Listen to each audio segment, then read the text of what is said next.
Ողջույն հարգելիներս, շնորհակալություն եմ հայտնում բոլոր նրանցից, ովքեր բաժանորդագրվել են և հետևում են իմ հաղորդումներին, իսկ մյուսներին հիշեցնում եմ, որ ցանկալի է բաժանորդագրվել, որպեսզի հետևեք հաջորդ հաղորդումներին, իսկ ես կներկայացնեմ զովացուցիչ ձմերուկը և նրա օգտակար հատկությունները։ Ամառային այս շոգ օրերին բոլորիս համար հաճելի է ուտել սառը զովացուցիչ ձմերուկը։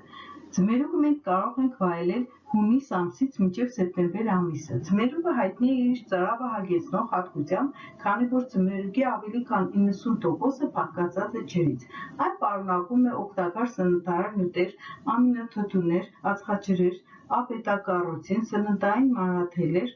և հատկապես շատ վիտամին C և B։ Գիտնականները գտել են, որ ձմերուկի մեջ պարունակվում է մեծ քանակի լիկոպին, որը հատկապես շատ է կարմիր ձմերուկի մեջ։ Այն մեծ դեր է խաղում քաղցկեղի և սերտանոթային հիվանդությունների կանխարգելման գործում։ Լիկոպինն օժտված է հակասկլերոտիկ, հակաբորբոքային, հակաօքսիդանտային հատկություններով։ Այն ունի ճնշումը կարգավորող և թրոմբոցիտների բարձրացումը կանխող ազդեցություն։ Ձմերուկը ունի միզամուղ հատկություն, քանի որ այն պարունակում է մեծ քանակությամբ ջուր, այն մաքրում է օրգանիզմը կուտակված վնասակար նյութերից և շատ օգտակար է հատկապես երիկամային հիվանդությունների ժամանակ։ Ձմերուկի հաճախակի օգտագործումը մաքրում է օրգանիզմը քարային նստվածքներից։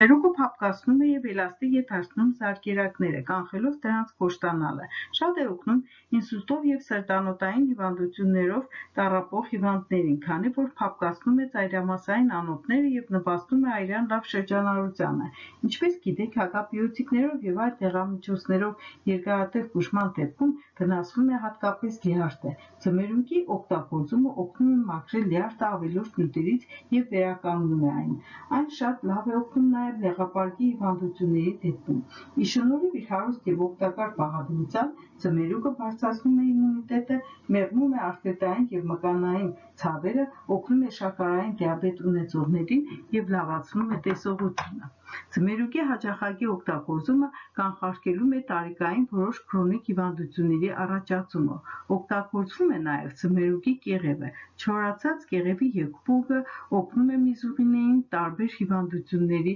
դեպքում։